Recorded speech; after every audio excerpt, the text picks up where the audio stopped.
If you're like most of us, you've been denied a GLP-1 at least once.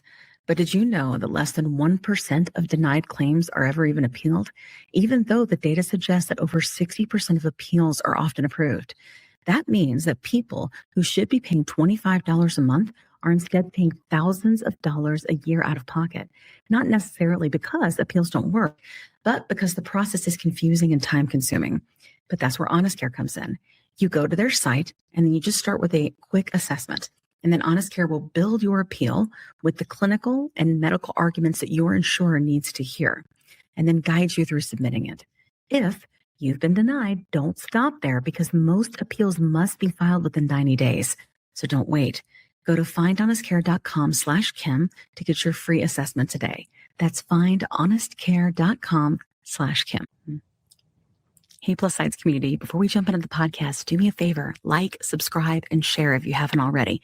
This helps us get referred up in the algorithm so we can find more people that need our help and guidance from our doctors. Thanks so much for supporting the show. Let's jump in. Are you interested in understanding GLP-1 medications like Ozempic, wegovy, or Mounjaro? Then join us on the Plus SideZ Cracking the Obesity Code, the groundbreaking podcast helping people change their lives one episode at a time. The Plus SideZ Podcast is a disruptor. We're breaking down barriers, smashing stereotypes, and sharing inspiring stories that'll leave you feeling informed and empowered. Join us every week to learn from doctors who are specialists around GLP-1 medications like Ozempic, wegovy, and Mounjaro. They'll provide you with science and facts to validate these incredible stories. But that's not all. We'll also bring you the voices of the GLP-1 Mounjaro TikTok community, real people who face the challenges of obesity-related diseases and disorders and discovered the incredible plus sides of GLP-1 medications. Our episodes are filled with heartwarming stories, laughter, and moments of triumph. You'll connect with our amazing community members who are reclaiming their health and experiencing their fullest lives. Are you ready to embark on a journey of discovery and empowerment? Tune in to the Plus SideZ Cracking the Obesity Code, and together we'll change the narrative around obesity and end the stigma. Subscribe now on YouTube or your favorite podcast platform and join our incredible community. Let's celebrate the plus sides of life together, because every story deserves to be heard. Every life deserves to shine, and everyone deserves access to expert knowledge and medication. The Plus SideZ Podcast. You're not alone. It's not your fault. If you're like most of us, you've been denied a GLP-1 at least once. But did you know that less than 1% of denied claims are ever even appealed, even though the data suggests that over 60% of appeals are often approved? That means that people who should be paying $25 a month are instead paying thousands of dollars a year out of pocket, not necessarily because appeals don't work, but because the process is confusing and time-consuming. But that's where Honest Care comes in. You go to their site, and then you just start with a quick assessment. And then Honest Care will build your appeal with the clinical and medical arguments that your insurer needs to hear, and then guide you through submitting it. If you've been denied, don't stop there, because most appeals must be filed within 90 days. So don't wait.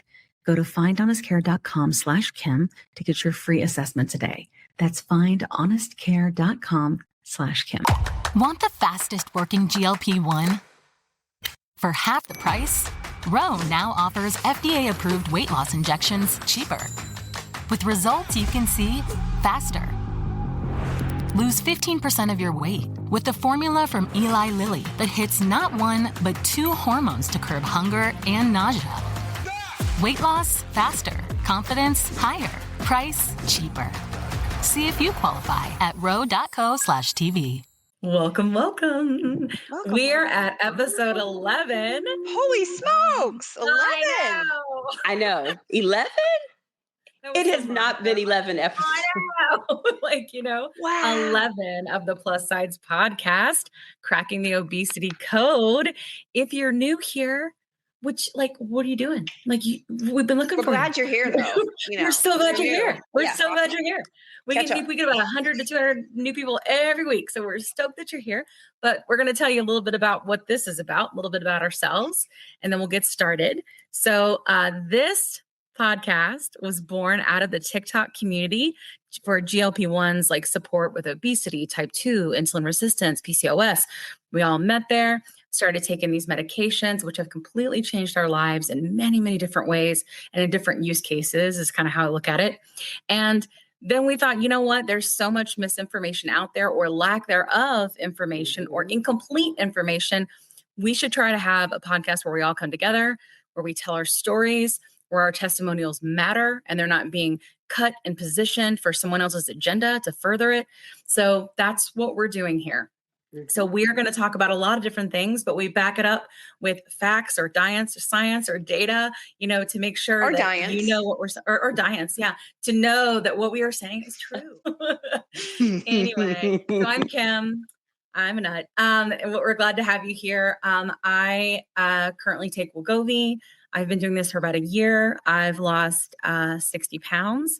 This has completely changed my life, improved my mental health, and all the things and all the ways, got rid of food noise for me. I have a completely different lifestyle. I eat better. I exercise, and I actually enjoy it for the first time, which is huge. So for our new people, because we are learning now that we have so many episodes, right, that they are actually picking episodes that kind of resonate with them and then starting from the beginning. So for people that maybe have chosen this episode, especially since I think that this is one that resonates pretty well with you, Kat, tell me a little bit about who you are and why you're here. So you can follow me on Kat Carter7 on TikTok. I do butt stuff with Kat. Lots of butt stuff. I do. All above board. It's all above board. Right. It's Kat's butt stuff. So we're talking about squats, leg lifts, your stuff bands. For your bum. Yeah, bands to make you dance. That's a new hashtag for your bum. I love it. So I've always loved to work out, and I've always liked to, I always struggled with binge eating disorder. Always been on a crash diet, slim fast, puking, it goes for low carb. We'll talk about it here. Right? All of it. But I like to work out. I think for me, it's a pillar for your mental health. Got to do it every day. It's non-negotiable. So that's a big part of it. But now I feel like my physical fitness can also match with, I guess, my mental fitness, if that's, if you look at it like that with the Mounjaro, because it did reduce the food noise. I don't feel like I want to swallow or inhale an entire pizza every couple of days. And that's really freeing. It's very, very freeing. So, but I call it a slow loser. I like to incorporate balance. I'm a Libra, so I think it's all about balance. So I will have my vino, I will have a piece of chocolate, and if it puts me down half a pound or say the same for a week, so be it. I'm trying to learn how to live fully all the way with it. But 60 pounds down, on and off, Mounjaro, and that's it in a nutshell. Yeah, because I'm a nut. Sometimes you feel like a nut. Yeah. So, Janine, what about you? Who are you? Yeah, she has a lock of Prince's hair. That's it. Yeah, that's why. That's the reason. We also drink water here. You're going to see rando, not cute things in the picture. Although black. Okay, because I got me a Stanley. I know. It's purple tie-dye. I'm like, that's like the plus size. But I can't decide if I should desecrate it with a It is tie-dye. It isn't just the solid Stanley. You got the tie-dye Stanley. I went all You're just a little extra fancy. But everyone, because we're all on GLP-1 medications, you will see us have at least 2 beverages. Mm-hmm. That is our life right now. We are going to double fist all the time. So I am Janine Trott. I'm on TikTok at the Janine. I'm a Virgo. Woohoo. And yes. Just say it like that. Woohoo. Look, woohoo. Because being a Virgo is a superpower. Beyonce is a Virgo. That's why we say woohoo. Steve Jobs was a Virgo. Michael Jackson was a Virgo. We make the world go round. So thus, here I am. But I am not just having an autoimmune disease. I suffer with obesity. I am a Sjogren's warrior. That's what we call ourselves now. So I just learned that. So I have Sjogren's syndrome, but then also I'm a type 2 diabetic. But those don't define me. Right. Those are just some comorbidities that I deal with, but Mounjaro has effectively dealt and is dealing with each of those. I was pretty much 200 pounds. As of January 2023, I was in the obese category. I was well into the obese category. Yeah. Now I'm happy to be overweight. Yay! Party time. That's official. Yeah. So you know what? Just from years of now looking back of seeing that I was probably insulin resistant. We didn't talk about it, like 10, 20 years ago. Yeah. I had never heard of it until recently, until I became a member of this community. And due to diabetes and hormonal changes, I started gaining weight really when I was about 30 years old. It just started creeping, and I couldn't understand. I started growing hair on my chin and on the side of my face. I just thought it was part of the aging process. Yeah. But that's why I'm here. And that's just a part of my story. Yeah. Yeah. And if you want to listen to more of your story, that's episode 2, isn't it? I think so. Yeah, I think it is. Is it episode 2 or episode 3? It's one of them. I think you're One of 2, and then I think Kat is 3 because she was moving. And then Or 1, 2, 3. I know I'm the first one. So if you want to listen to like more detailed, then you can go there. But that's like the gist. And, definitely this is your first one. We hope you stay and you start from the beginning. But here's how we roll here. Yeah. So we're all friends. Huzzah. We all live in Atlanta. Yay. And on the beginning of the episode, we kind of just talk. And then after that, we have on a community guest. So something that's really important to all of us is for people to be able to share their testimonials without being filtered, without being cut. And so our guest today is Rebecca. So I'm going to go ahead and invite her in. Hi, Rebecca. Hi. Hey, Rebecca. Hey, Welcome Rebecca. to the scrappiest podcast in the land. I We're love so glad you can be here. Love it. Totally scrappy. So how are you doing? We're so glad you're here. I'm doing all right. I'm glad to be here. It's pretty exciting. I'm not going to lie, though. I'm really nervous. You don't have to be nervous. This is not live. And Okay, well. I'll just cut it out. You know what I mean? So Great. you don't have Awesome. to worry. You can pass Okay. gas in peace. And everything's cool. Just hit mute. You're don't even have fine. to Mute button right now. Oh. But yeah, so that's what this is going to be for you. And I know we've kind of talked about it a little bit is I want you to just tell us your story. And I know you've done that several ways on TikTok. You're documenting a lot of your journey. But for some people that aren't on TikTok, we want them to know it too, because the chances of at least one person saying, that sounds like me is very strong. And as I was listening to your story, a theme that just continued to come up for me was the fact that you were very athletic and that you have been dealing with being in sort of this obese box category stigma like your whole life. And I thought that would just be the perfect thing for the episode is for us to talk about why it's not always about eat less, move more.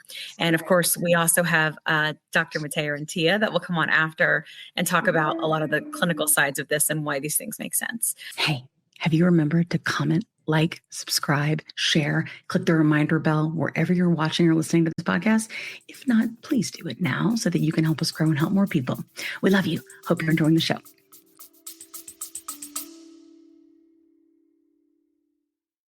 Quick pause here. I've had moments on my GLP-1 journey where insurance changes or rising costs force me to look for a new provider. And honestly, that process can feel very overwhelming. But that's why the Plus SideZ Podcast has partnered with GLP Winner to give our subscribers a resource to help them make that decision easier. GLP Winner is a comparison platform that lets you explore telehealth providers in all 50 states, whether you're looking for brand name medications or compounded options. You can see pricing up front, read reviews, and get a clear picture of which provider might align best with your needs.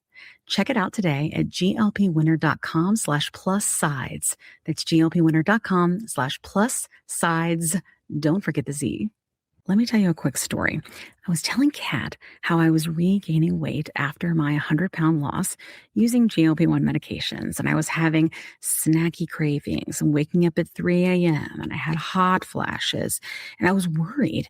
But Kat was like, listen, I went through this last year. It's perimenopause, and I started HRT, and she used this company called Winona. So I started going there to see if this was something that was going with me. Turns out it was, because I'm 46.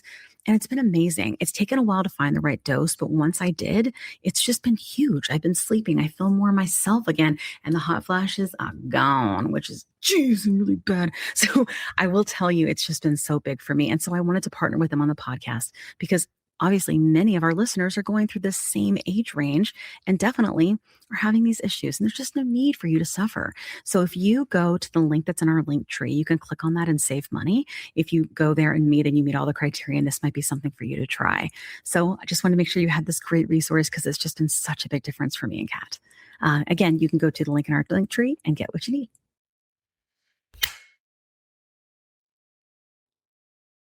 "20 seconds a week to lose 20% of your weight in a year with diet and exercise. That's the power of GLP-1s through Ro.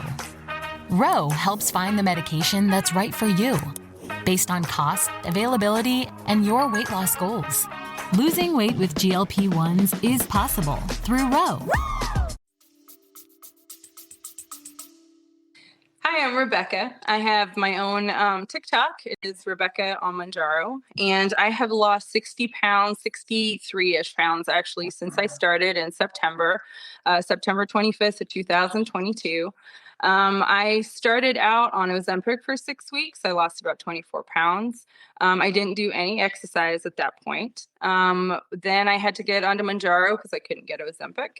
And when I started on Mounjaro, I stayed on there for about 2.5 months, just so that I could see how the medicine worked without working out. And then I started working out, and things have been just moving along, progressed pretty fast up until recently where I've stalled. So going back into my history though, so I have always done some sort of athletic activity. I danced for a long time, but I was always the heavier ballet dancer. You know, all of the girls in the class were lanky and tall and slender, and anyway. Right. And I was just the short one. So I always, not that anybody ever said you're the fat ballerina, but that's just how I felt. And, you know, I don't think I overate as a child, and honestly didn't ever think about it. But then there were times, especially as I look back now, where I was like hiding my eating. So that sort of all started at that younger age. When I got into high school, we did a BMI test. And that's when a coach told me, after doing like the whole pinch test thing, you know, that they do with the big plastic grippers. And they have you stand on the scale. He told me that I was obese, even though I was about 135 pounds and I was still dancing. I always considered myself relatively athletic build, you know, had like big thighs, relatively bigger rear. So, but when he said that, that also just kind of tanked and declined everything and how I felt. So that's kind of where it started, that he told me I needed to lose weight. Then as an adult, I was just never good enough. I was never, you know, pretty enough, skinny enough, whatever enough for men in particular. So, you know, I'd gain weight, would be like, hey, you know, you need to do this, that, and the other. It's embarrassing. It's whatever. I would work out all the time. I've done kickboxing. I've done, most recently CrossFit. I've done everything in between: yoga, spin classes, swimming, aerobics, and 5 o'clock in the morning. You name it, I've done it. I've been on every restrictive diet: Weight Watchers, Jenny Craig, Noom. I started doing like factor meals where I would only eat just like those specific meals and count my calories. I've always logged food to the point where it's become obsessive. Like, it just distracted from my everyday life, and I didn't want to live like that anymore. I've had gallbladder surgery where I was told I wouldn't gain any weight, and then I did, and no one could give me any answers about that. I had a hysterectomy in like 2020. I was also told I wouldn't gain weight, and then continued to gain weight. that's when they started to do tests. But all my tests came back as relatively normal range. And the doctor wasn't willing to delve any deeper into that. Instead, it was just eat better or eat how like eat well and exercise. Just keep doing that and you'll be fine. And then I think what really kicked it off at the very end was in January 2020, my best friend and I were like, that's it. We're going to the gym. We're going to do this. We're going to knuckle down. And in, I don't know, 8 months or something, I lost 21 pounds. We were just getting frustrated, my friend in particular, because she wasn't really losing anything at all. We were doing there 4 days a week. We were eating relatively well. She was just eating salads, which is not necessarily the right thing to do when you're working out and lifting weights and stuff. But that's what she thought she needed to do because that's what society has told her to do. Eat less, move more. And so we just kind of gave up, as one does after they've, worked really hard at something. And then that was it. I gained back all of that weight in the 2 months. I went back to my doctor yet again and said, look, I've been here numerous times for the same thing. What's going on with me? Why can't I have answers? What can I do? What will make this better? And we talked about bariatric surgery at that point because it had gotten, to that degree. And I told her I looked into that and my insurance wouldn't cover it. So then she said, hey, what about Mounjaro?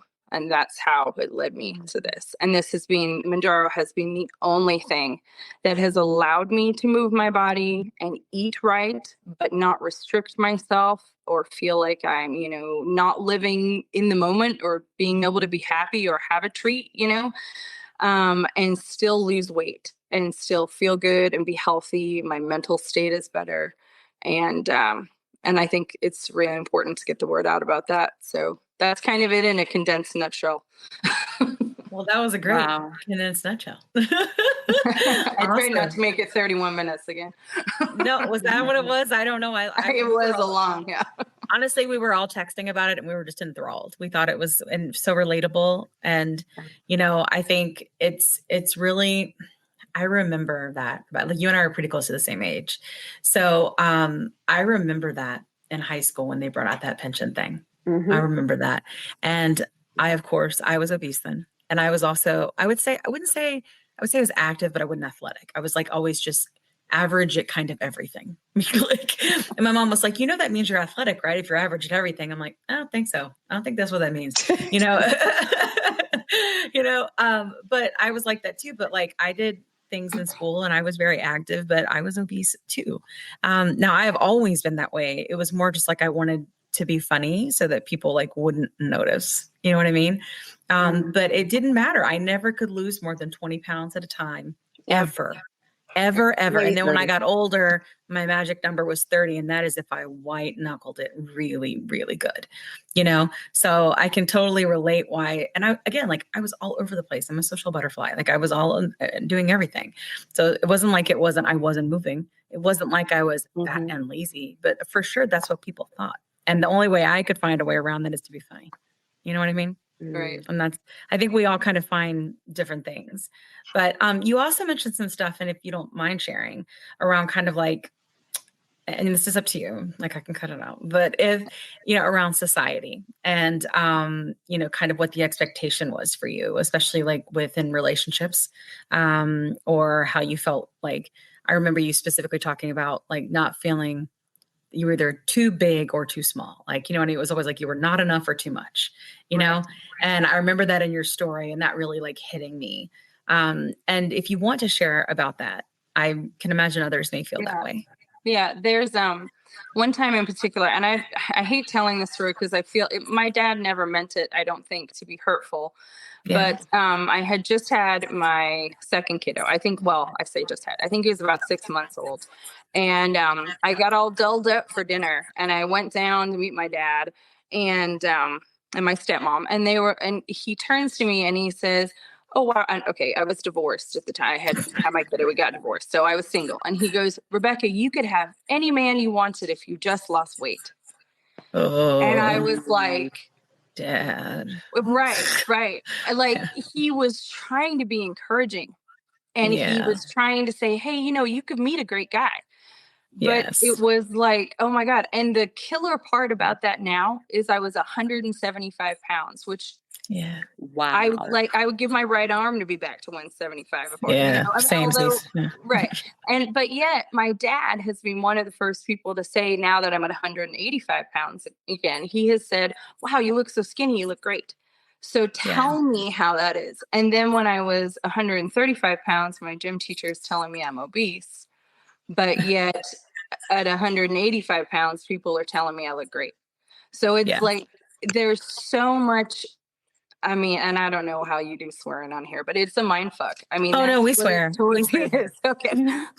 But yeah, it is. We've all said it before. Right. Yeah. I mean, how are you supposed to know what's right and what's wrong? I mean, you're never enough. You just aren't. Yeah. Right. And I mean, like, why do you, like, why, who gave, I guess, society, who gave exterior people permission to exactly what is enough or is not enough? Yeah.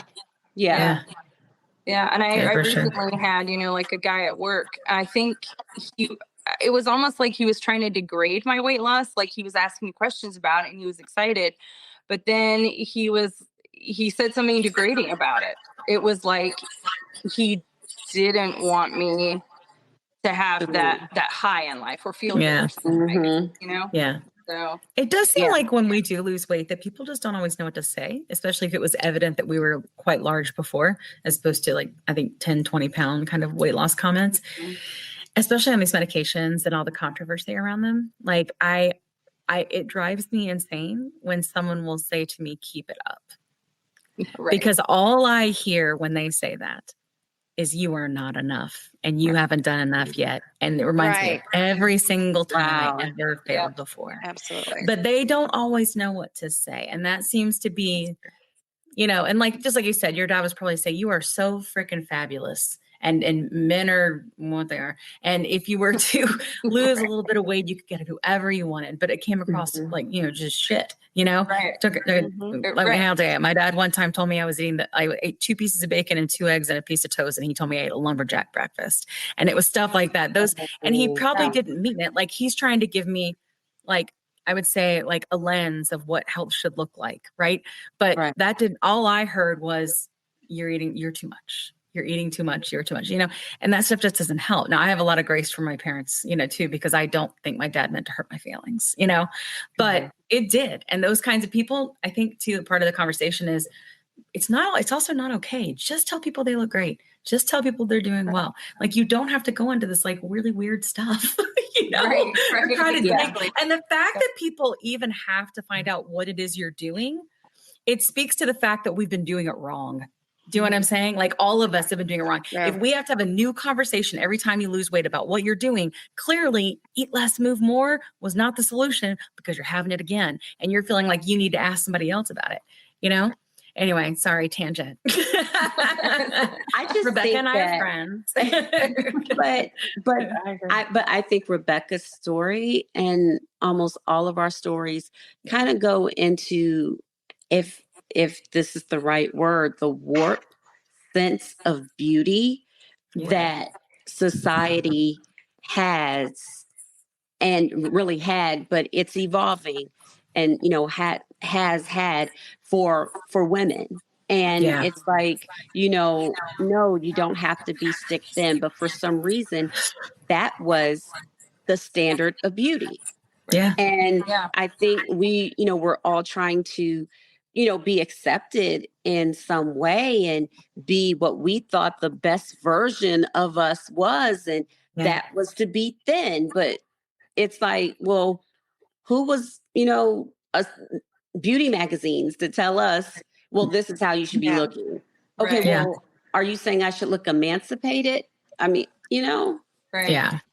Right. Yeah. Well, it's just like with this whole, Ozempic Mounjaro butt thing. I mean, you got Kardashians and booties. So now it's like, are we all insecure because our booties aren't big enough? So thank God for butt stuff. That's all I can say. Thank God for good job for the butt stuff. Right? But I mean, that's what kills me. Is like, we can't ever be quite right. So it's like, where does it stop? And I guess that's where I'm at right now with where I'm I trying just stopped measuring myself. And I think, and I don't want to speak for Kat and Kim, but I think I can safely say that we're evolving into ourselves more, where it's like, whatever. Okay, so you might be 130 pounds. That may not work for me, but I think that through this podcast, we're learning to deal with things because, Kat and Kim have had, childhood hurt. Mine came later on in life, but, hurt is hurt. When people talk about your weight, that is personal. And it makes you sometimes doubt yourself. And it's like, now Mounjaro has helped. I know, at least for me, I'm like, stuff I used to let slide before. I don't let it slide anymore. I'm like, no. I'm like, stop. Yeah. It does sort of feel like you're your best. And this is that too good to be true that you're going to hear from us sometimes, guys. But, it does sort of feel like it helps you be your best self. Like, because your best self physically, not because you're thin, right? But because your body's working fucking right. You know what I'm saying? Like, you're feeling better. The thing is, absolutely. Yeah, and it's not just like, I remember when I was talking to not my therapist, but my psychiatrist about it. And I was like, I'm not sure that I'm, and y'all know I've talked about it pretty openly before. I'm not sure that I have manic depression. I don't really have any of that at all. And she's like, well, that's because you're losing weight and feeling better. And I went, no. It's because I'm feeling better. That's what it is. It's not the weight loss. It's the fact that my mind is clear, which has made everything fall in line. And my mind is clear because my body's working right. And it wasn't before, and it's hard to make people really understand like the power of that, the power of like the gut on the mind, like that has fascinated me like crazy. Like, it really is. Definitely. And I think that's why I'm so tired of people talking about like this medication being this appetite suppressant. Like, come on, guys, we have plenty of things we can take for appetite suppression. You know what I mean? We needed something to help our body work right. And I think you're mentioning a lot of stuff about, I think hormones, right? Where you were like, hey, like I had surgery, my body completely changed and started working differently.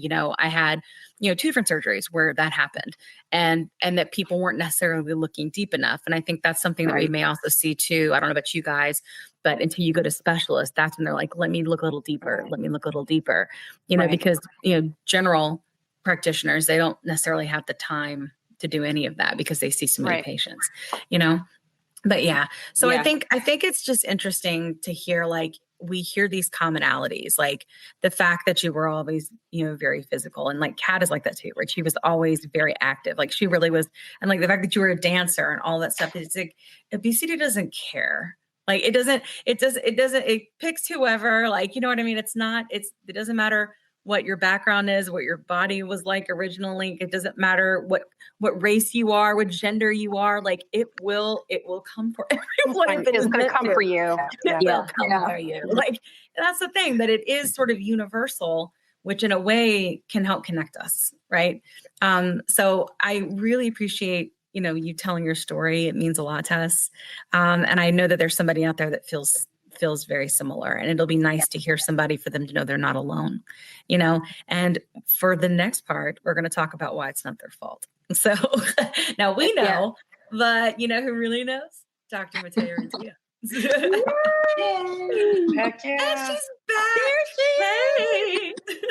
We're going to call you a friend of the show. That's what we're going to. She's yes. I've listened to you guys, even on the episodes I'm not on. I love this show. Thank you for having me back. Yes, we're so glad to have you back. Yes. So, so first of all, hello, welcome. And second, I know you were able to hear Rebecca's story. Some of our friends I mentioned in the beginning may be new, and this may be their first episode where they were like, and then it gets them to other episodes. They may not have seen episode 3, which Dr. Matea Rentea is on, and you can go back and listen to it. It's an excellent episode. It is, I mean, if I just say so myself, but it's because we talk about, it just sounded funny. We talk about the death of diet culture, and we specifically talk about telehealth obesity and why, or clinics and practices, and why that has been, why there's been a rise in that and the need for it. So go back and listen to that episode, but going forward, we'll start talking a little bit about, Rebecca, about eating less and moving more. And that's kind of how we'll get started. But Dr. Rentea, if people don't know about you, can you kind of just give us sort of a intro of who you are and what you're about? Hey, have you remembered to comment, like, subscribe, share, click the reminder bell wherever you're watching or listening to this podcast? If not, please do it now so that you can help us grow and help more people. We love you. Hope you're enjoying the show. So thank you so much for having me on. I'm Dr. Matea Rentea. I'm board certified in internal medicine and obesity medicine. And I'm really passionate about this area. I'm someone that myself has been dealing with obesity my whole life, like literally since kindergarten, I can remember. So all of the stories, Rebecca, when you were just talking, I can relate to all of them. Everything from the comments from parents in school. I mean, it's sort of seared in there, And I just became, number one, I got more training. I started out as a primary care doctor, and then I realized we were never really getting to what was going on. We would kind of be like adjusting medications, but we never really got to what the problems were. And I found that when I did the obesity medicine board certification, I understood things so much more. So although I'd been practicing for a long time, I felt like I finally got some of that stuff that I was really missing. Yeah. Awesome. That's awesome. Yeah. In terms of these medications, I think that you've heard that they've changed like the lives of a lot of us, and I know that you treat people that, have obesity, right? Like all of us. But I'm curious, in terms of hormones, like Rebecca talked about that quite a bit about she has PCOS, and she talked about, things with, I think it was a hysterectomy. Is that what you said, Rebecca? Yeah. And like, how does that affect, I would even say like, if we know it affects weight, but how does it affect obesity? And like, how is that sort of almost immovable, Yeah. Because she's exercised her face off, literally. But, like, why is that? If you're like most of us, you've been denied a GLP-1 at least once. But did you know that less than 1% of denied claims are ever even appealed, even though the data suggests that over 60% of appeals are often approved? That means that people who should be paying $25 a month are instead paying thousands of dollars a year out of pocket, not necessarily because appeals don't work, but because the process is confusing and time-consuming. But that's where Honest Care comes in. You go to their site, and then you just start with a quick assessment. And then Honest Care will build your appeal with the clinical and medical arguments that your insurer needs to hear, and then guide you through submitting it. If you've been denied, don't stop there, because most appeals must be filed within 90 days. So don't wait. Go to findhonestcare.com/Kim to get your free assessment today. That's findhonestcare.com/Kim. So I feel like, everybody, like, the name of this podcast is, basically eat less, move more. That's not accurate, right? And so what ends up happening when you've got, I'm going to use the word like metabolic derangements, when you have insulin resistance, which can go along with PCOS, when you have things like that happening, your body's physiology isn't working the same anymore. And so this concept of I just eat less and I move more, your body's not responding the same anymore. So we can't go about it in the same way. Your hunger cues don't work the same. You're actually deficient in some of the hormones that you need. You're not responding to other ones that you have a bunch of. That's the resistance part. So things just aren't working properly anymore. Literally, the system's broken. And then we're telling people, well, go do what other people at a lower weight do. And it's just not the same game. Yeah. Makes a lot of sense. That's something Alex said on the last episode. He said, why are we fixing the problem with the food with food? It doesn't make sense. Yeah. So true. Let's fix the problem with the food with food, Yeah. So I think that's interesting, because that's when I would say like the biggest things that we get. And I don't know if I've told the girls before. So my son, he's 10, and he's seeing me do this, and he has like ideas that he likes to share with me about like what we should do and stuff like that. And he's like, I think that you should have a segment called Crime and Punishment, and you should bring up comments for haters and make them feel stupid. I'm like, well, that's not really mommy's jam, but I still get your point, because one of the biggest comments that I would say we get is you just need to eat less and move more. And I feel like that comes from probably a place of people, that definitely were able to do that because maybe they only had 20 or 30 pounds to lose, right? Or maybe they weren't obese their whole lives, or maybe their body has continued to respond at its current state or always state. So it's hard for them to even imagine, like even conceive that this is even possible. Like, what are you talking about, you fat, lazy people? Do you know what I'm saying? Like, and I feel like that's where the hate comes from. So they just don't get it, you know? Yeah. And none of us got it either. And I think that's why we beat ourselves up for so many years, at least the girls on here that I know, you know? Wow. But yeah. So what, so in terms of exercise, like we're saying it's not responding the same, but now that we're on the medicine and we're taking it, right? Like our bodies the physiology, like you said, is different. And we are able to exercise. And like Kat has mentioned before, like she can see her areas like toning, like being toned, you know, and like her muscles, like, you know, showing more, even though she's always been very active. Like, what is it that's going on with that? What makes that change? I think honestly, the body composition's changing. So you're losing some of that adipose fat and you're holding on to muscle. And so fat takes up much more room than muscle. So you get this leaner look. You look, you know, it's aesthetically what people are going for. But the thing I really want to stress is that exercise does not help significantly with weight loss. It's massive for weight maintenance. So I always say it's dose dependent for weight maintenance. Like I don't know people that are maintaining weight loss without some form of movement, whether it's walking daily, whatever they like, right? But as far as if you use that as an approach only to lose weight, like I had multiple visits today, majority of them super active women and men that are saying, look, I'm doing all this activity. Why is the weight not down? What the studies show us, there was a really great one that I love. They said 5 hours a day exercise, and people did not, over the course of a year, lose more than 3% of their body weight. That's not clinically significant. So they're busting ass in the gym and the weight's not going down. And you feel that, right? When you're doing like 5-6 hours a week, you're like, I'm putting in the work. Right. So I want you to exercise for a million reasons, but not weight loss. I want you to do it to maintain your muscle. I want you to do it for mental health, for cardiovascular health, but not to lose weight. That's not going to be the thing that's going to help you. Yeah. Okay. Yeah. Wow. Makes a lot of sense. Yeah. I get it. Yeah. I heard that a long time ago. Yeah. I feel like that's so often in this community. Like, man, I wish I knew that 10 years ago. Like I legitimately, even through the beginning of this, I was eating like under 1,000 calories a day because that's what I thought I was supposed to do.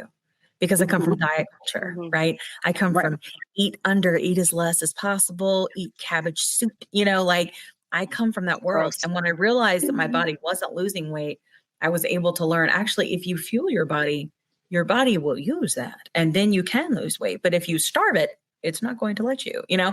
And those are all things that I never knew before until this medication. It really can help you learn things and have a whole new lifestyle, you know? And it doesn't make intellectual sense, right? Like I really, before I would see the studies, how did it make any sense that you doing more exercise does not move the needle, right? Like is anyone else shocked by that? But it's like repeatedly, the thing that's nice if you work with a doctor that's doing evidence-based medicine, we're looking at studies, we're looking at trials. We're not just seeing what one patient is doing, but what's the trend, right? Like what is actually the reality? And that with more people than not is that it's just not moving the needle. Yeah. Yeah. Yes. Yeah. I can definitely attest to that. I know this time last year, I was working out like 4 to 5 times a week. And because I was on the road to 50. So I was, trying to get myself together. And I think I maybe lost 2 pounds and I was so defeated. Yeah. But yeah. Want the fastest working GLP-1? For half the price, Roan now offers FDA-approved weight loss injections cheaper. With results you can see faster. Lose 15% of your weight with the formula from Eli Lilly that hits not 1, but 2 hormones to curb hunger and nausea. Weight loss faster. Confidence higher. Price cheaper. See if you qualify at ro.co/TV. If you're like most of us, you've been denied a GLP-1 at least once. But did you know that less than 1% of denied claims are ever even appealed, even though the data suggests that over 60% of appeals are often approved? That means that people who should be paying $25 a month are instead paying thousands of dollars a year out of pocket, not necessarily because appeals don't work, but because the process is confusing and time-consuming. But that's where Honest Care comes in. You go to their site and then you just start with a quick assessment. And then Honest Care will build your appeal with the clinical and medical arguments that your insurer needs to hear, and then guide you through submitting it. If you've been denied, don't stop there, because most appeals must be filed within 90 days. So don't wait. Go to findhonestcare.com/Kim to get your free assessment today. That's findhonestcare.com/Kim. You know what I was going to say, actually, with working out too. So I've learned in the last 2 or 3 years, I'll get a little bit personal. I lost my dad. I lost my puppy, lost my dog, and my husband got sick. And so those last 3 years, working out was the community, the people, that became the point of why I was going. And then it was almost like say, for instance, during a spin class, it was meditative for me. I would just get quiet and maybe get a little weepy in a ride, or just push really, really high numbers. And then just go to my car, maybe just fall into a puddle, maybe, boohoo a little bit sometimes. But that's when I really realized that the exercise is not about cosmetics or vanity. It was really about connecting with people and then getting into a meditative and zone out state for me, to keep me from being a little puddle myself. Kat, one of the things I tell, because I kind of work a little bit more holistically with people, and it's a way to process emotions. And a lot of the time, if you have food challenges, there's a tendency to have a hard time connecting with yourself, and food kind of just like numbs it out a lot. It tastes good, it really does. Yeah. And exercise connects you with yourself again. Just like the same way that listening to music, it's just it's beautiful what you just shared, what you got out of it. It wasn't the scale, right? But look how much it changed your life to have that as an outlet. Yeah, I think people do forget like the connection of like other humans, other people that you work out with. That's really important too. Yeah. I think it's interesting. We've talked a good bit about mental health too, Kat, and you mentioned that too. I think that something that I realized is that when I've gone through, y'all know I've gone through some trauma, right? With some things. And one thing that my doctor would always tell me is, connect with your body, because it's very easy to disassociate, especially if you've gone in like through trauma, right? Is to kind of leave. But if you are doing something physical, even if it's just yoga, she would say, like, even if it's yoga, even if you stretch, even if you go for a walk, like connect with your body. Or even like, we know Rebecca likes to walk on outside because she makes these crunchy noises and makes cool videos. But yeah, I think that's something that and that's something else I wish I had known 10 years ago. You know what I mean? It really does help. It really does. It kind of it really does like make you be more present and more in the moment, instead of going and trying to soothe other places with other things. Yeah. I was going to say that was a big thing that I've noticed this go around, losing the weight in the past. I worked out to punish myself. I worked out because I ate the wrong things and I was angry at myself. So I would work out. Now, when I'm working out, now that I'm on Mounjaro is doing a lot of the work for me. I mean, as far as helping my body channel what I'm doing, I'm working out because I enjoy doing it and it makes me mentally happy, not because I ate a piece of cake and by God, I need to go for a walk. So I think that's been a huge difference for me this go around. So for sure. Something that I've learned too about that and what you're saying is it's like, and this girl, Catherine, that I met in our community, I don't know if you know her, but she's like, food does not have moral worth. If you eat a food and you call it a good food versus a bad food, like that's not a thing. Like you're the one with the moral worth. That's just food. It's just fuel. Like it's either, fuel that's great or it's kind of like lower grade fuel, but it's not good or bad. You know what I mean?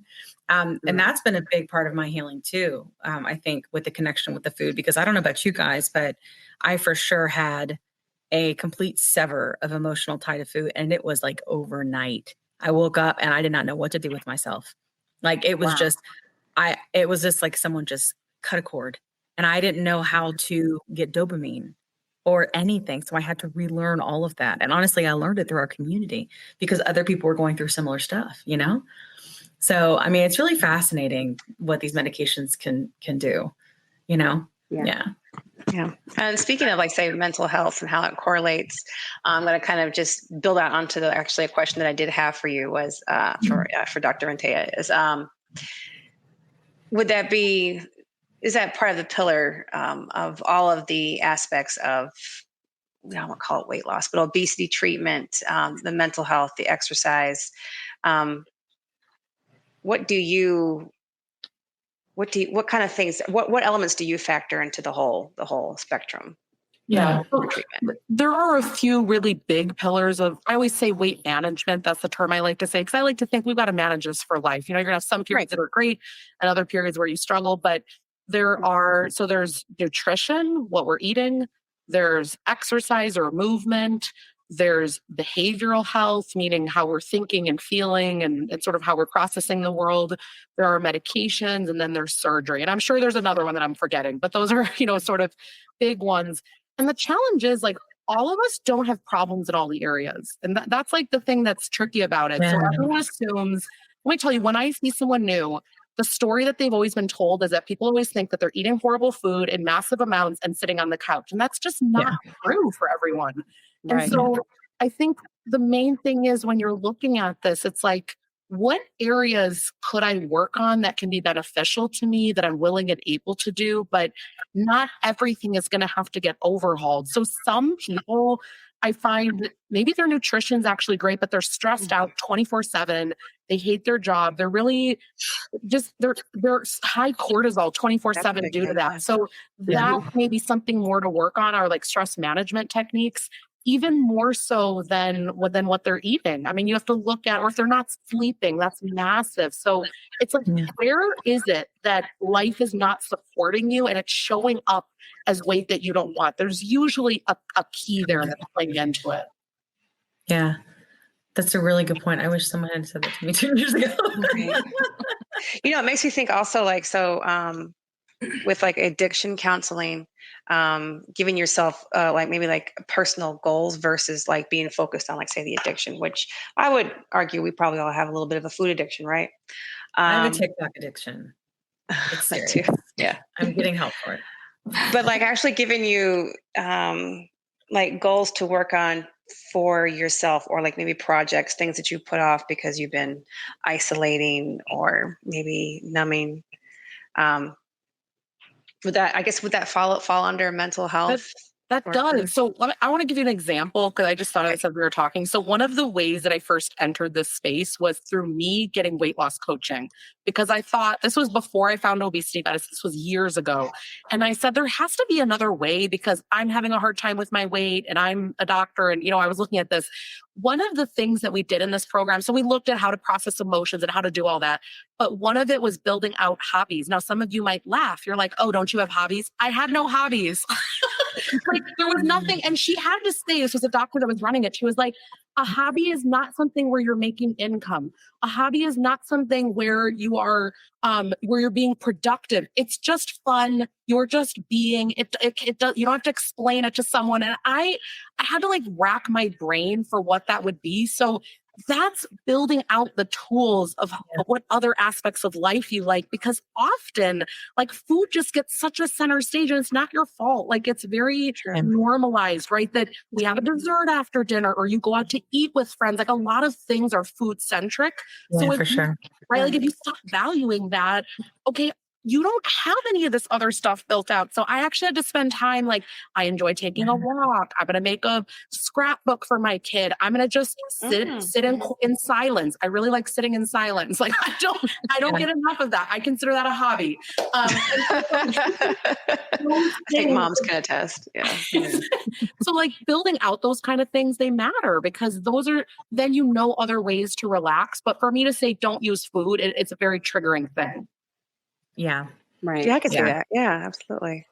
And I do remember, like, going through this journey, and I don't know if you guys have experienced this, but like the holiday piece, right, is when you're going to be with your family and there's going to be food and people are going to talk, they're all going to be eating the food with the food and talk about the food.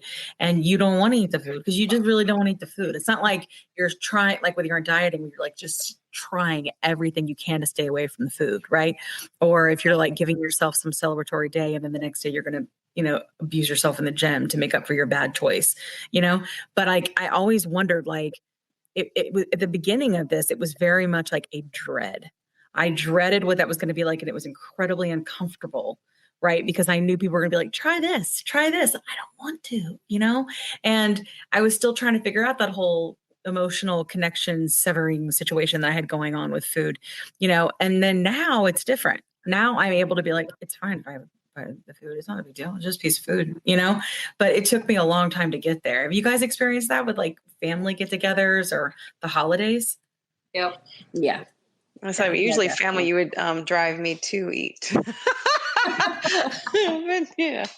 Or but that's what my mom was always going, eat the thing, and I'm like, I don't want that thing. But she would also kind of out the other side of her mouth when I was growing up be like, eat. And then she'd be like, you're eating too much. Like, it's just like mixed messages all the time. I think everybody's mom was like that's still there. Like, regardless, like she's not like that anymore. It's still there, Yeah. Anyway, yeah. Anyway, but Janine, I think you had a question for Dr. Rentea. Oh, yes, I do. Dr. Rentea, we're starting to see a lot of None of it. All right, ready? 5, 4, 3, 2, 1. Oh no, it's a bad one. There we go. Well, we got movement though. See, exactly. We got that. It was 7. It was we did the countdown. Real cliffhanger. Okay, look, we're gonna try this again, but thank God for editing, so I'll make it quick. So, Dr. Rentea, we're starting to see a lot of cracking down on GLPs from like pharmacy benefit managers and insurance companies, like with doctors prescribing them, especially off-label. We've recently heard that some pharmacies are changing their policies and won't sell a GLP off-label at all. Why do you think that is? And, when there's already such a huge issue with availability and affordability? Yeah. So I think that the crackdowns from insurance, it's coming from, they want to save money, right? So they, for example, like unless someone has a type 2 diagnosis, they don't want to cover it off-label for something else. To me, it's 100% them trying to do cost savings. I think we've talked about this before, that most people statistically are on an insurance plan for less than 3 years. So they know that you're going to drop off the panel real quick. They don't care about your long-term health. So that's number one. They're wanting to save money. The pharmacies are actually on the hook that if they don't get paid by the drug company, they then have to eat the cost. So they then want to make sure they're verifying the diagnosis, for example, like type 2.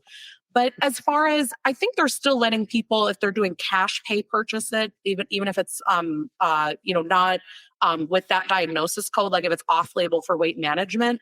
But really, what's just so disheartening is how much they're just trying to, it's almost like a witch hunt, how they're trying to go after off-label use when one out of 4 medications are written off-label. And why are we targeting the weight management space, right? Mm-hmm. It's no different there. And so again, I just always find it's a way for, no one wants to pay for the medicine. They're not thinking about people's long-term health. Yeah. Gotcha. Yeah. Which that's what we were talking about, is that we thought it was pretty much a cost savings, approach. But But also, and Dr. Rentea, I have one more question. So I recently discovered an article that discusses how insurance companies are sending letters to doctors saying if they find a doctor is prescribing off-label, they may, report them to the state board or even law enforcement. So this seems a little drastic. Is prescribing medications off-label illegal all of a sudden? Also, why is this so different for these medications than other medications? And lastly, how do you feel about the validity of this letter? And is there, anything that they can do to really enforce this? Yeah. So first of all, I've seen the letter because I'm friends with a lot of colleagues, and, people share we stay connected as a community, obesity medicine physicians. So I have seen these. And it is not illegal to prescribe things off-label, right? They might not like it, but again, 1 out of 4 meds, it's a very common practice in medicine. It's just that this area is very targeted. It is not illegal in absolutely any capacity. What they're implying is that those doctors are lying, because they'll look at the panel and they'll say, well, half your meds are off-label, so you they're implying that those doctors are making up like a type 2 diabetes diagnosis, right? Or that they're making up things that are not valid in the chart. But the reality is, if you have an obesity medicine panel, more of your patients are going to have different types of medications compared to like a traditional primary care setting, things like that. So there's nothing illegal about it. I think it's a scare tactic, and they're doing absolutely anything that they can to influence prescriber patterns. And I think it's really sad, to be honest. Yeah. Yeah. Yeah. Thank you. I mean, what are the chances that they would even do something like that? Like, There's nothing illegal there. There's nothing. like, I don't. That's great feedback. I'm just glad we were kind of, okay. Yeah. I'm glad you set the record straight. Yeah. They might not want to cover it, but again, they can deny it, things like that. But if the correct diagnosis codes are used and everybody's doing things ethically, writing for medications off label, in no other area in medicine is it villainized like it is in obesity medicine. We really have this war going on of moralizing what medical conditions are worthy of treatment and not. And I think it's quite sick, to be honest, that we don't value treating obesity, when if we could do that, we could actually prevent diabetes in a lot of things. And we say, no, it's an illness model, right? You have to be 1,000,000% sick before we treat. Why is one worthy over another? Honestly, the drug manufacturers, they should be making more. If you know that, 3 out of 4 people would qualify for the medicine, the demand's there. Why are we all turning on the doctor, the patient, things like that? It's a supply issue, right? And like, that's where a lot of the problem's coming from. Yeah. And I run my mouth on TikTok a lot about the media and all the bullshittery that goes on there with these medications. And, I have coined that term, bullshittery. And, but I really think it's because they're spinning it to they want to get as far away from being accountable for making those poor choices as possible. And so one of the easiest way is to villainize obesity, villainize fat people, you know what I mean? It's one of the easiest things to do because people will latch onto it, because in America, especially, people want someone to blame. It's like everyone's trying to point the finger at someone else, right? So the insurance companies, a big thing I've seen as a clinician is that I will submit a prior authorization or do something, and then they'll deny it, but they keep telling the patient, no, all you need is for your doctor to fill out a form, because they want to get them off the phone. It's like, you've denied it. This is the reason you're giving, but the customer service is like, no, it's just a form, and so they're lying to the patient, and maybe they don't, I don't know if it's intentional or not, but everyone is sort of misinformed and trying to point the finger at everyone else, and then no one is winning in the end. Yeah. Right. Yeah. Speaking of type 2, so something that Rebecca had shared with her story is that she actually had a particular A1C, and I can't remember the number, and you can share that with Rebecca, but, kind of found out that later by going to a doctor that was a specialist in obesity, as opposed to like her primary doc, it turned out she was type 2. So she was like misdiagnosed. Rebecca, feel free to keep me honest here, make sure I'm saying things right. Like, what, if you want to add details, that'd be good. Cause I don't know. I had my blood work done, and it was at 6.7. And my understanding now is that actually made me a type 2 diabetic. I think what my doctor did is, because right after that, that's when she prescribed me Mounjaro. I assume what she was trying to do was the hopes that Mounjaro would lower my A1C and that I would not be a type 2, because I think she had mentioned to me that creates sometimes more issues with other insurance things that happen in the future. So I'm hoping she was trying to do that in hopes to not diagnosed me as a type 2 diabetic. However, with the whole Mounjaro situation, that could have potentially put me in the chances of not being approved with my PA, and now. Yeah. So, and it wasn't until I talked to Dr. Mitchell, per Kim, that he was like, well, that actually made you type 2. So this whole time I could have had a PA approval. But my doctor even said that when I went in to talk to her about it, that even with a type 2 diagnosis, she isn't able to get her other type 2 diabetes patients the Mounjaro PAs approved. So I don't know what she's maybe lacking in what she's doing, but I don't think she might not necessarily be lacking. So a lot of the time, just because it's on the formulary doesn't mean that they can't still require step therapy. So what's tricky with type 2, let's just talk type 2 for a second. Sometimes you need to have done the oral medications and then the other GLP-1s. And then last is Mounjaro. It's like a tier 3. And so often it's not that they're doing it in a wrong way. It's that you have certain step therapy. And is that doctor willing to go through a year or two of walking through it with you until you get to Mounjaro? Because they want to cover something cheaper, right? So if Ozempic can get it done, if some of the oral medications, we actually have lots of medication for type 2 diabetes, right? We do not for obesity treatment. But so a lot of the times what is required, all the doctors don't necessarily know. And it's a very time intensive process, right? To know, listen, you have to fail XYZ. So we have to go try those. It's a lot of work to do that. Yeah.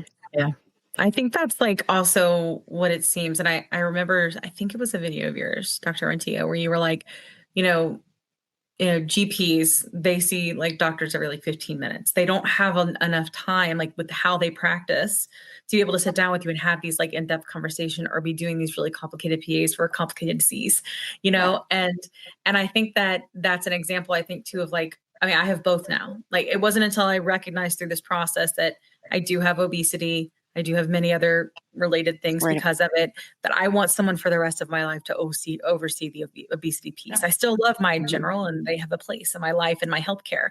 But for me, because I know this is complex and I know this is something I'll likely be dealing with forever, that I want that oversight. And I think I've seen a big difference in being able to have that in my, like, just in general, I just feel much more cared for, Right. Yeah. And it's just, it's number one, it's like, not only do they not have the time, but also the body of research to stay on top of is massive in obesity. Yeah. So they might be getting, I remember when I was doing mainly primary care, I was reading journals all the time. So you get these, think like magazines, and there's like little highlights of all the different topics, right? So you're staying on top of massive amounts of things. You're just not going to know a little specific example for someone, or how to this or how to that, or how to pivot. You just don't know, because kind of like the basic stuff, and they just don't have time to go through it. It's not that they're not meeting well, and some of them do great if they can. Right. Yeah. And I just wanted to ask now, with especially primary cares and with doctors just having so much on their plate. And with GLP-1s now, more people are being prescribed them. What do you all think, and especially Dr. Rentea, about, is there a way to maybe have an advocate that could be like a go-between between the patient and the doctor, that for people that are on GLP-1s? Yeah, it's a resource issue. So for example, a lot of what I see getting done, first of all, I'm happy for anyone to get the medicine. And I'm so happy if a primary care doctor can get all their patients that need that help, right? A lot of what I see though is they're doing some help, but maybe not super optimally. Like they'll be like, hey, here's a 3-month prescription of the lowest dose. Come see me back in 3 months. And ideally, you kind of lost time, because you could have probably adjusted or done different things. But hey, something's better than nothing. Yeah. But what you're talking about, like, could there be someone that is not necessarily the physician, but sort of like a mid-level, or someone else take it over? 1,000,000%, but who's going to pay for it? So this is another thing. Obesity medicine is actually reimbursed super horribly.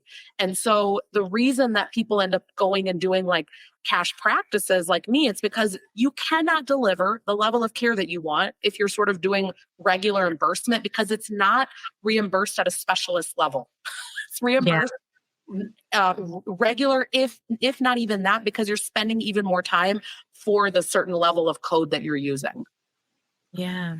I don't know if that answered the question. I don't know. It's worth it for me. And I think it is for a lot of people, like to have sort of that like subscription type of thing where you're able to I myself have that as well. Like I myself, obesity medicine physician, it's a monthly service. It's that ability to just like every other day there's a shortage, there's a this, there's a that. Like I just want to be able to have someone else help me. Even as a physician, I need that help as well. Yeah. And I also think too, when you get these things from insurance, or when you come across these things, taking these medications, you have questions, and you need to be able to have a good relationship, with your doctor, to be able to ask them. And like, that's one thing, because I've tried a couple, and the one that I have now, like they will explain things to me Do you know what I mean? And they will listen to what I have to say. And I'll be like, I don't understand. And they will take the time to explain it, you know, and there's no way, like right now, the nurse practitioner I see for general health, she works 2 days a week because she's a busy mom and she has young children. And so she's home most of the time. And so if I send her a message, I'm not going to hear after those 2 days, I'm not going to hear from her for a week. You know, so it's very difficult when you're dealing with something as complex and kind of like a moving target, right? Which is trying to get in a healthy state, you know? Yeah. I do think that that's been a big difference for me as well. You know, we've seen, and Janine kind of mentioned her experience with one particular pharmacy recently that basically called her doctor. She said show, so I'm just going to bust her. But called her doctor to verify that she was type 2. Like they took it to that extent before they would fill her Mounjaro. And then we were kind of hearing on TikTok, and you never know like what's 100% true or like what the caveats are, but that some of the pharmacies are saying they will not give you a GLP-1 at all. That whether you have a PA or what you're taking off label and it's approved, whether your insurance covers it, that they will big fat not give it to you. That was pun intended. Only not, you know, but not give it to you at all because they're making this policy around this because they're saying that it's because of audits that they're getting from the PBM, that they're getting audits from manufacturers, so that paying out the coupon, you know, paying that difference out. Like, what do you know about that? Because we're all just kind of speculating and we don't really know what you got. So I personally have not experienced that. Again, I practice in Indiana, Illinois. I have not seen them saying we're not going to give it out, period. I have patients that do cash pay, that do not have a type 2 diagnosis, that are on things off label, people on regular insurance. So that I have not experienced. But again, I do hear a lot about how the pharmacies take the heat for it. And so and by the way, there's always a delay in things, right? So like things that they did however many months ago, now it's coming home to roost. I will tell you a trend that I'm seeing though. Multiple of the big insurances are now, as of going into July, they're requiring everybody have new prior authorizations. So even if things were covered and maybe we got 6 months, a year, they're like, nope, now you're going to make everyone redo it because they changed. We're not going to do any off-label prescribing and we're going to make you prove the diagnoses, things like that. Wow. Jeez. Louise. Yeah, mine is every 6 months right now. They changed it. Yeah. Yeah. Which that's another, I mean, like if we can talk about that too, with people getting care, again, it limits down what physicians can handle that because I have some people, every dose that they go to, we have to redo a prior authorization.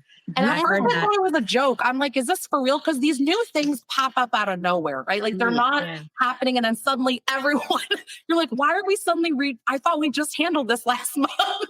Nope. Right.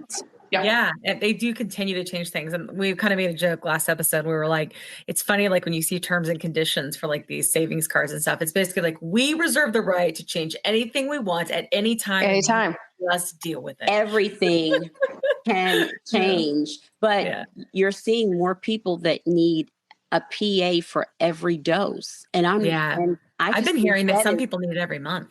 Some insurance are just saying every month you got to do a new one. Yeah. Oh my God. Just bananas. Yeah. That's why PA requests are going up so high, you ding dongs, because you keep making all these people do this stuff. Look, you know, it's like, right. The funny thing is like they keep fighting it, but really at the end of the year, it's all going to really change, right? Like it's not going to be really off label, right? Are we speculating? The study's already done. We know the evidence is in, it's great, right? And now it was purely weight loss related, that trial. So we know it'll get approved, but then again, then they might still say, if your insurance covers it, if it's not a plan exclusion, you've got to do blah, blah, blah first. And they're always going to start with like the old oral generics. Orlistat, which is Zenecal. I'm like, we haven't written that in like 30 years. Orlistat? Are they still really? Oh my God. That's what that makes you, yeah. And that's the thing is that, Yeah. And that's the thing is, I think they will continue to make things as difficult as possible. And they will and I think that some people, because it's such a pain, will give up and that's what they want. Yeah. You know, I think they're definitely looking to try to make you do, and then you just give up. But like, there's anything that I can say to our listening or viewing audience, especially if you're going through this, do not fucking give up.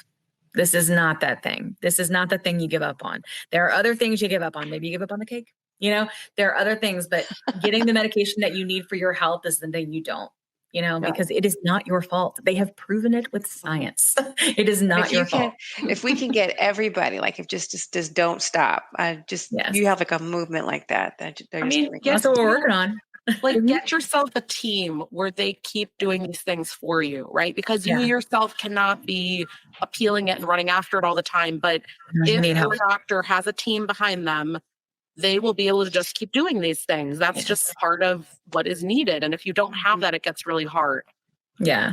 And that's why I think we talked about on your episode originally when we started is that the telehealth obesity specialty piece has been huge for people that, especially people in rural areas. Yeah. Because they are like, well, I don't have obesity specialists, you know, or I don't this or I don't that. And even though you do pay a monthly fee, it's fairly affordable, like especially for what you get, you know? And I think that it's just really important that people are able to get people that understand this is a very complex disease and these medications are also very complex. And I think that's why when I hear these trends right now, like people going to med spas where they get Botox and getting their GLP-1 injection, I'm like, these medicines are made for you to do it yourself. I don't know what's going on. Why are they charging you for this? Like I don't, you know, like and why are you going to a med spa? Is there a doctor there? Or even if it's not a doctor, like just a medical professional that doesn't just do Botox, like someone that actually understands. And I think that we're seeing a lot of that right now, and people doing even affiliate marketing for that kind of thing. And it's terrifying. Wow. Yes. Yeah. Yes. Not to mention, we're seeing like all the trends of people being so frustrated about all these hurdles we're discussing that they are going and, you know, paying people like individuals and not even like reputable compound pharmacies, but like just going and like paying people for semaglutide. And it's an individual and it's very, very scary, or mixing it up at home. Like, oh my gosh, you highlighted that video, Kim. I was horrified when you showed me how she had a manual on how to do it. I mean, it was horrifying to me thinking of mixing something up randomly at home and injecting. Like, it's just horrendous. So bad. Please do not do it if you're listening to this. Don't do that. It is not a good idea. Don't. Yeah. You're like, don't. Let's not do that. I mean, it's not worth it. The whole point is to get better, right? Not to put yourself at risk and get worse. And what it does bother me, and I rant about this quite a bit, so you guys all know, but that the reason that we're in this position, right, to take these massive risks is because of the first time in our history of us, we have found something that has corrected our body and we are able to be our best selves in many different ways, right? Which is kind of talked about at the beginning around like mental health and everything. And so now, because of the system, we are being put in this position where we're having to take absolutely ridiculous risk. And because of the cost of these medications also, frankly, and the availability and the scarcity, you know, and I hate that. Like if there's anything that I can't stand, and I wish that insurance would realize they're just so short-sighted. So like when we had Dr. Meyer on, she mentioned actually insurance kind of sees you as like a patient for about 4 years. Then they think you'll move on and get another company or get another plan or something like that.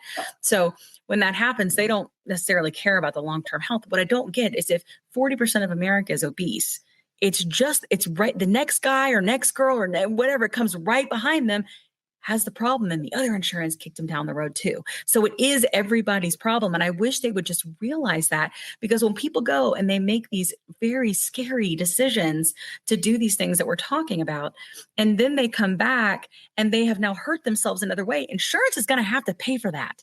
You know, so like it's just this massive cycle, and it's just vicious, and it drives me insane. And I can imagine that as a provider, it drives you crazy too.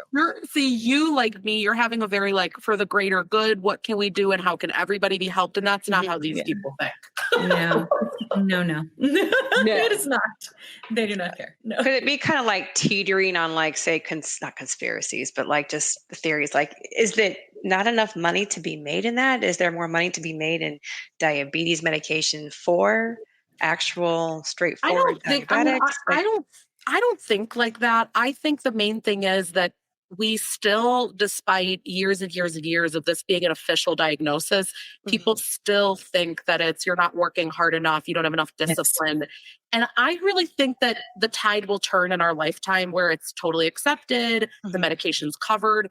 A lot of this, number one, the bias and stigma need to be dropped. Number two, Medicare needs to cover it because then other insurance, other people after that. So we'll see it fall like dominoes eventually, but now, and maybe it'll require more generics, right? Like next year we'll get liraglutide, which is Saxenda, Victoza for diabetes, that will go off patent. So I suspect that that's going to happen. And one day we'll be like, remember when we were talking about, that'd be great. Dr. Alex Guevara said that too. Yeah, exactly. Yeah. Like, we're in the middle of like an evolution. Yeah. And I think that's good. Like, it at least gives me hope, to think that, and y'all know I can be a little sunshine and rainbows sometimes, but at least it makes me think that things, like you said, are moving in the right direction. The tide is turning. I don't know about the stigma. I think that will stay with us quite a while, but at least with this podcast, we're trying to find more people to let them know they don't have to feel that way and that they can come in our community and that they are welcome here. So we're kind of moving the piece that we can and doing the things that we can. Yeah. One of the things is we have to help children that are suffering with this because one of the things with stigma and bias, you're told it so many times, you internalize it. That's the internalized oppression. And then you believe it. And that's the place you act from. And so if we can't help our kids to realize that size diversity is a fact and you're not broken and, so parents have to diet culture themselves in order to help their children. And so this is like multi-generational how it's going to go down. I feel like Kim and I are we're healing post that. Like now I feel like I finally, like, because we're coming out of it in our 40s, but it's been internalized, I would say the majority of my life. Like I guess, is it humility or humble? Like you just don't feel worthy enough to speak up because you were always kind of the butt of jokes, the reason for, you can't be like other kids, like things like that. And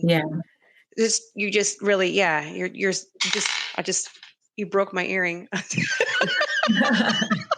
here it just came apart. But anyway, but you really touched on it's something that I know that maybe I forgot because that's exactly what we went through. Like it's a 40-year recovery from it. So it's true.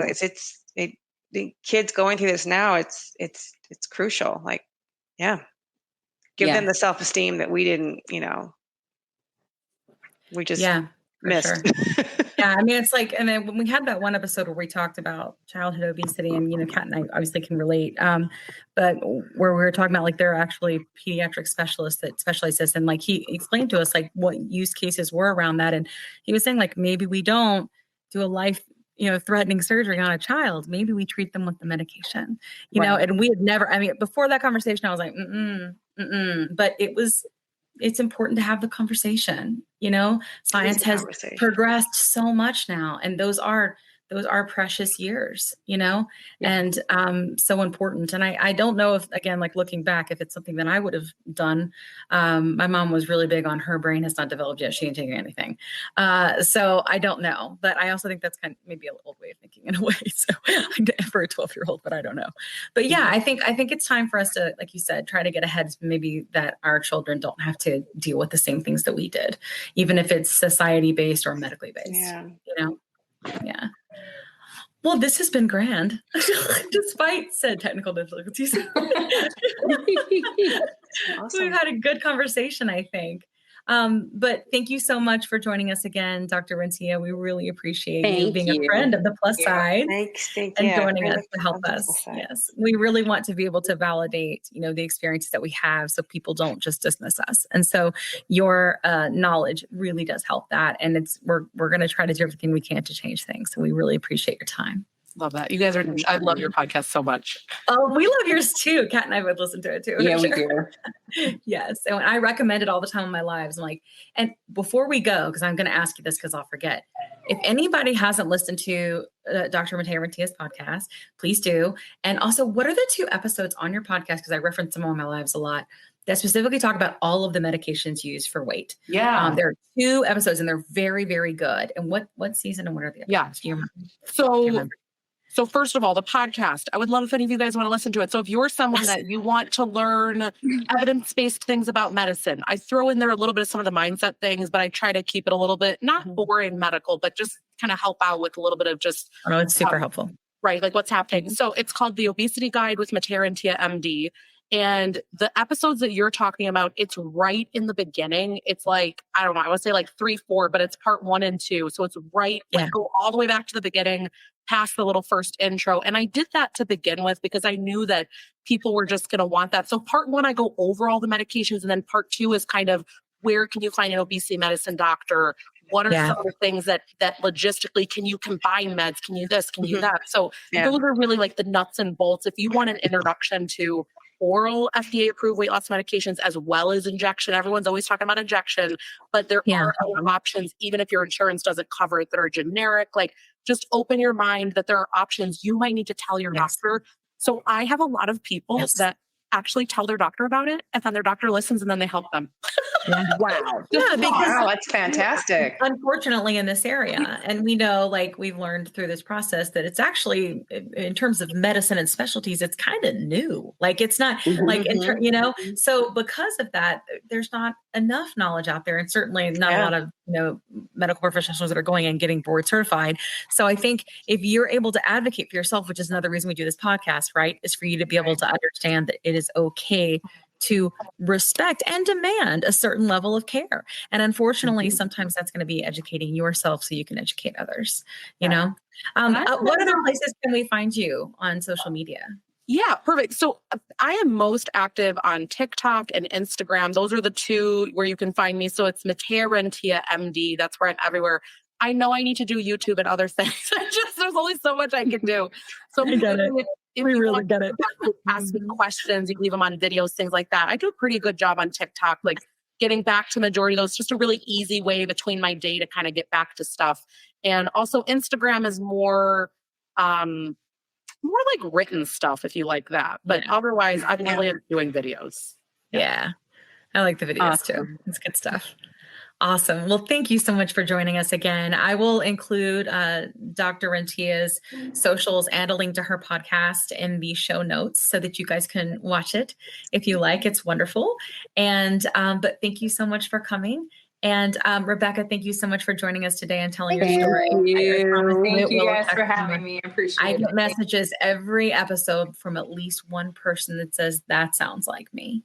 And you will change their life. And they say, I will go talk to my doctor. And it's because they hurt you.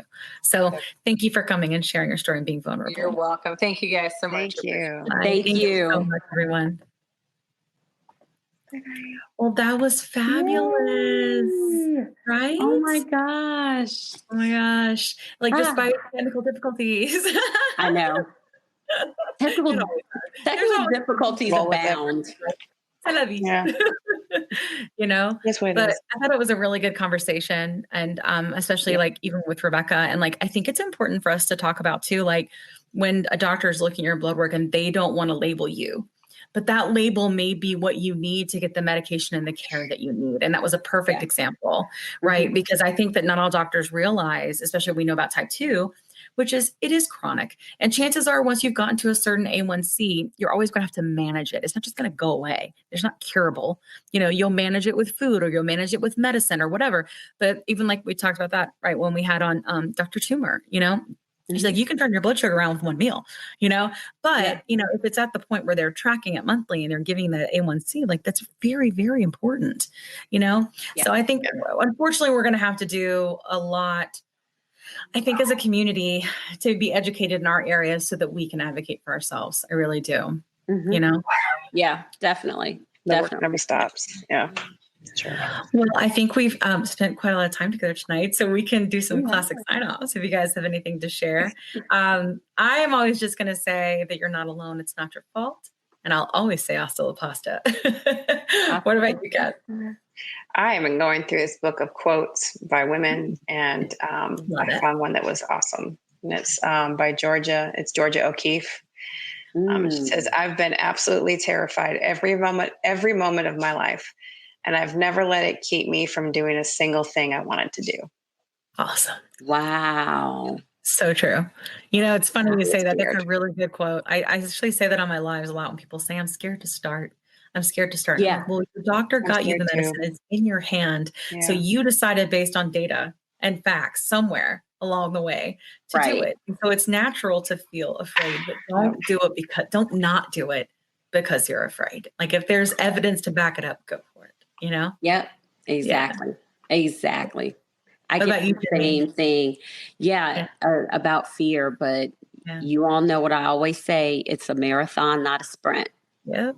Yes, it It's is. a marathon. So we just Yeah. have to keep going. We got to keep going. Yeah. Yep. We're in it together though. So if you guys don't know about our community, there's not like some weird hashtag. Just go to TikTok. Unless you want to do butt stuff with Kat. I mean, butt stuff with Kat is a quality hashtag. And of course, the Plus SideZ Podcast. Quality is hashtag. And the plus sides. Yes. But yes. Hashtag butt stuff. Yeah, Hashtag, yes. hashtag Mounjaro butt. If you don't Hashtag know, I need to sit on a pillow.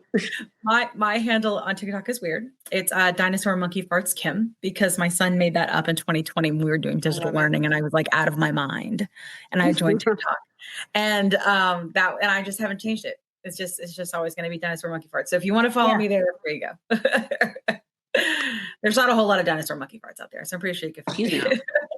It's the best. Anyway, well, it's been so great hanging with you guys. Thank you so much for all of your support.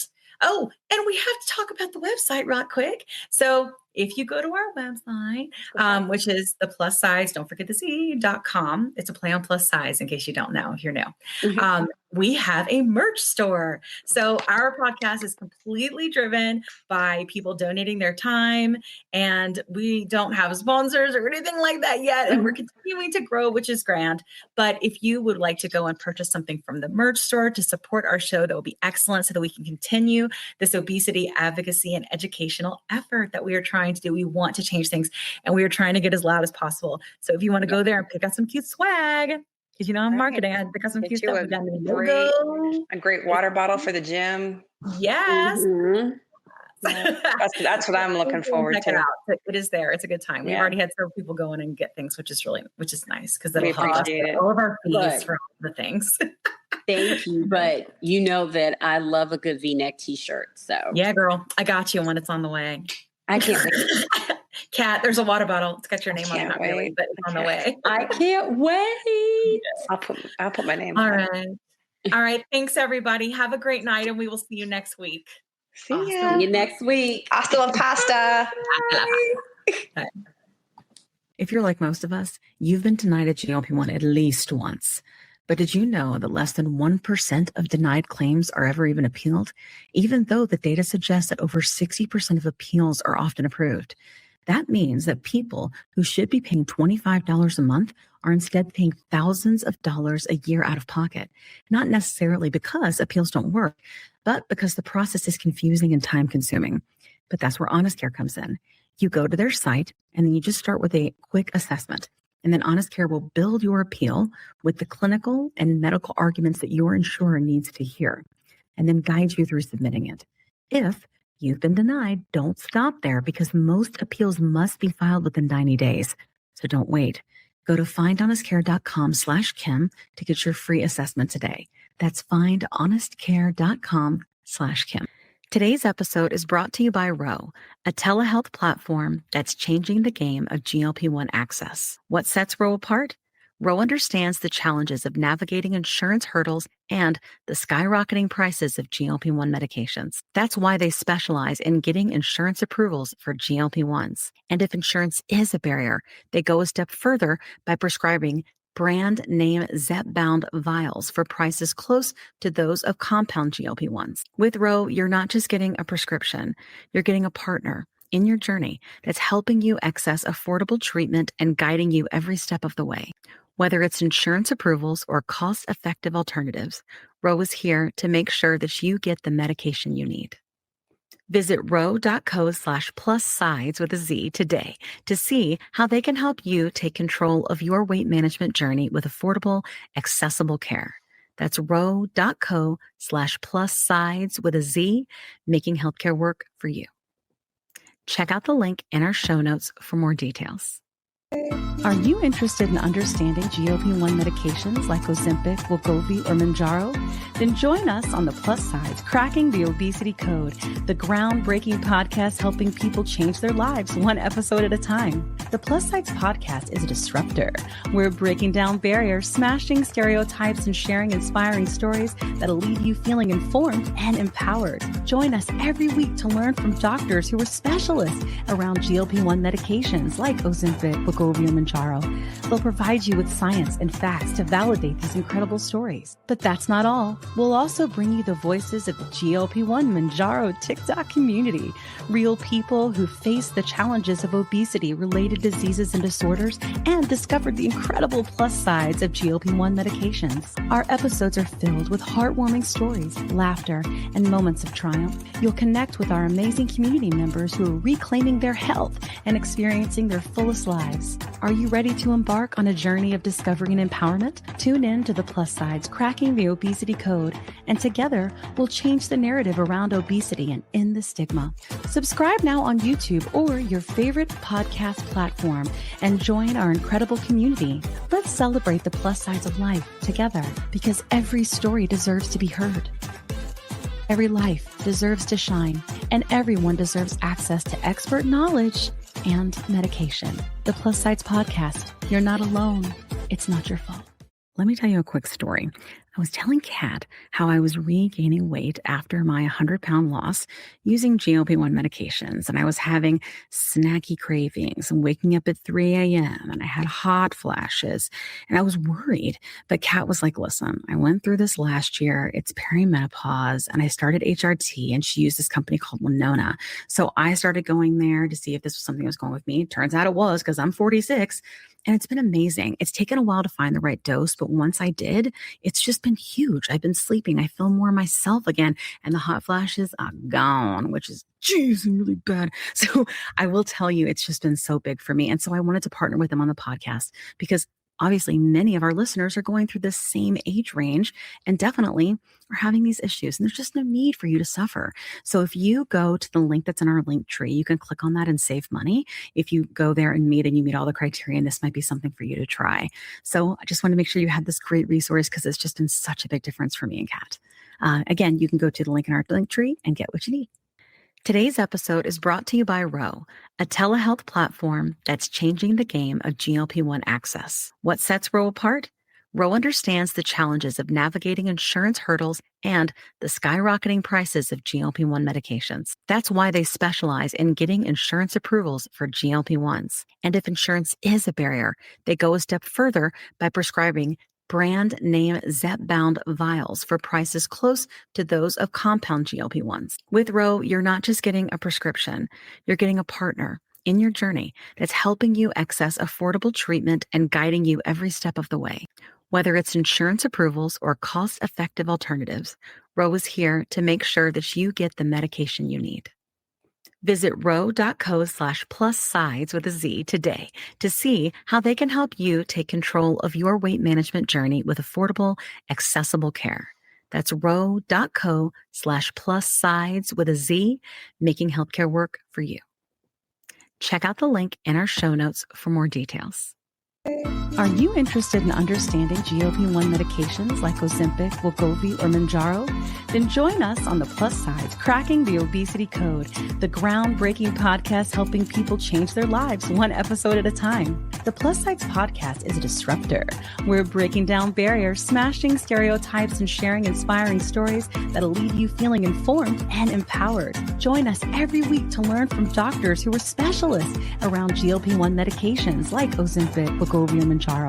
They'll provide you with science and facts to validate these incredible stories. But that's not all. We'll also bring you the voices of the GLP-1 Mounjaro TikTok community, real people who face the challenges of obesity, related diseases and disorders, and discovered the incredible plus sides of GLP-1 medications. Our episodes are filled with heartwarming stories, laughter, and moments of triumph. You'll connect with our amazing community members who are reclaiming their health and experiencing their fullest lives. lives. Are you ready to embark on a journey of discovery and empowerment? Tune in to the Plus Sides Cracking the Obesity Code, and together we'll change the narrative around obesity and end the stigma. Subscribe now on YouTube or your favorite podcast platform and join our incredible community. Let's celebrate the plus sides of life together, because every story deserves to be heard. Every life deserves to shine, and everyone deserves access to expert knowledge and medication. The Plus SideZ Podcast. You're not alone. It's not your fault.